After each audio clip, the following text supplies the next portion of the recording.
নমস্কার, তন্ত্রমন্ত্র বুকশপে আপনাদের সবাইকে স্বাগত। তো আবারও একটি নতুন ভিডিও নিয়ে চলে এসেছি। তো আজকে যেই বইটি নিয়ে চলে এসেছি সেটি হচ্ছে শ্রী শ্রী কালী পূজা পদ্ধতি। তো যারা কালী পূজা করেন বা এগুলো নিয়ে কাজ করছেন, তো তাদের জন্য খুবই খুবই ভালো একটি বই। আমি তো আপনাদের সাথে বইতে ঠিক কী আছে কিছু করে আপনাদের সাথে শেয়ার করব। তো আমাদের এই বইটি নিতে হলে আমাদের ওয়েবসাইট www.তন্ত্রমন্ত্র ভিজিট করতে পারেন বা স্ক্রিনে দেওয়া নম্বরে যোগাযোগ করতে পারেন। তো প্রথমেই আমি আপনাদের সূচিপত্রটা দেখিয়ে নেব আপনাদের সুবিধার্থের জন্য, যে কী বইতে ঠিক আছে আপনারা বুঝতে পারবেন। তো চলুন দেখা যাক। তো চলুন, প্রথমেই আছে হচ্ছে অবতরণিকা, কালিকা তত্ত্ব নিবেদন, শ্যামাযন্ত্র, কালী পূজার সময় নিরূপণ, শ্যামা পূজাক্রম, ঠিক আছে। তারপরে আছে হচ্ছে শ্যামাচন্না কালাদি নিরূপণ। তো 1 নম্বরে আছে হচ্ছে নিত্য কালী পূজা বিধি। তারপর বিশেষ বা নৈমিত্তিক কাম্য পূজা বিধি। 2 হচ্ছে শ্রী শ্রী দক্ষিণা কালিকা পূজা। 3 শ্যামা পূজা। 4 দীপান্বিতা কালী পুজো। স্বস্তি বচন, সংকল্প বরণ, ঘট স্থাপন, গন্ধাদির অর্চনা, ঠিক আছে, আসন শুদ্ধি, করশুদ্ধি, পুষ্পশুদ্ধি, ভূতশুদ্ধি, অধিবাস ইত্যাদি। এখানে অনেক কিছুই আছে।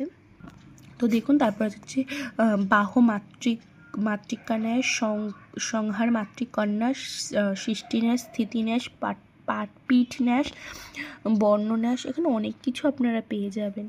একটা ভিডিওতে তো এতগুলো বলা সম্ভব না, তাহলে ভিডিও অনেক বড়ই হয়ে যাবে। তো যাই হোক, তো দেখুন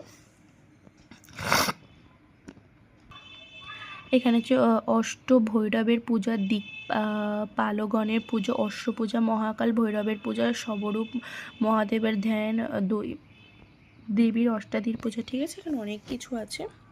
তো প্রথমে আপনাদের হচ্ছে অবতরণিকাটা দেখিয়ে নেব আমি। তো দেখুন, কালিকা তত্ত্ব এখানে দেওয়াই আছে। এখানে হচ্ছে নিবেদনটা আপনাদেরকে পড়ে শোনাবো।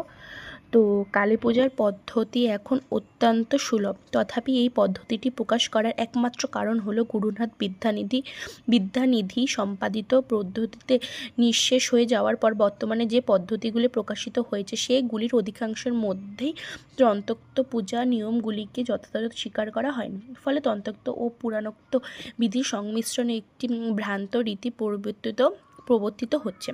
বর্তমানে সংস্কৃত শিক্ষার সংকোচনের ফলে ক্রমেই যোগ্য শাস্ত্রজ্ঞ পুরোহিতের অভাব সৃষ্টি হচ্ছে। সেক্ষেত্রে পদ্ধতিগুলি যথাযথ শাস্ত্রানুগ হলে অনভিজ্ঞ ব্যক্তিও সঠিক কাজটি করতে পারেন, নচেৎ বিপত্তি জন্মায়।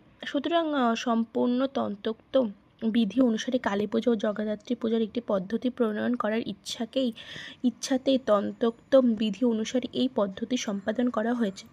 প্রতিটি কার্যপ্রলাপই সহজ বাংলা ভাষায় লেখা থাকায় নিতান্ত অনভিজ্ঞ ব্যক্তিও এই পদ্ধতির সাহায্যে সুষ্ঠুভাবে পূজাগুলি করতে পারবেন বলে আশা রাখি। এই গ্রন্থটি সম্পাদনায় ও প্রকাশনায় যারা অবদান বর্ণান্তিত সেই শ্রীমান দেবাশিস ভট্টাচার্যের ক্রমোন্নীত কামনায় করি জন্মাগত শ্রী শ্রী কালীমাতার কাছে। তো আশা করি আপনারা বুঝতেই পেরেছেন। তো যারা এই বইটি নিয়ে কাজ করছেন, খুব ভালো একটি